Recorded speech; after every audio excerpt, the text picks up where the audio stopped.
ગટર લાઈનનું કામ કેટલા દિવસથી ચાલી રહ્યું છે, એમાં એ લોકોને ખબર હોવી જ જોઈએ કે અહીંયા પાણીની લાઈન છે. આ પિતાજી મશીનથી એમને આ પાણીની લાઈન તોડી નાખી છે.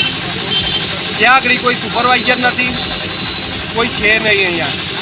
આ લોકો કામ કરે છે, કોર્પોરેશનનો કોઈ માણસ હોવો જોઈએ અને આ લોકો એમનું મન ફાવે એવું કામ કરે છે. તોડી કાઢ્યું છે આ પાણીની લાઈન. કેટલા પાણીનું વેડફાટ થઈ રહ્યું છે. છેલ્લા દોઢ બે કલાકથી આ પાણીનો વેડફાટ થાય છે અને આ કિચકોલી સર્કલના એકદમ 2-3 મહિનાથી તો કામગીરી ચાલે જ છે અને આ પાણીનું હવે આ લાઈનમાં એ લોકોએ ભંગાણ કરી દીધું છે. હવે 2-3 કલાકથી પાણી વેસ્ટ જ જાય છે અને કોન્ટ્રાક્ટર બી કંઈક સમયસર આવતા નહીં. રાતના આ લોકો કામ કરે છે અને કોન્ટ્રાક્ટર રાતના આરામ કરતા હોય અને ખરેખર તો દિવસે બી કામ કરવું જોઈએ. કોન્ટ્રાક્ટરે હાજરીમાં કામ થવું જોઈએ. આ બધું કિચકોલી સર્કલ જે પહેલેથી જ ટ્રાફિકની સમસ્યાથી ઘેરાયેલું છે, ત્યાં હવે પાણીના ભરાવાના કારણે વાહન ચાલકો અને રાહદારીઓની મુશ્કેલીમાં વધારો થયો છે.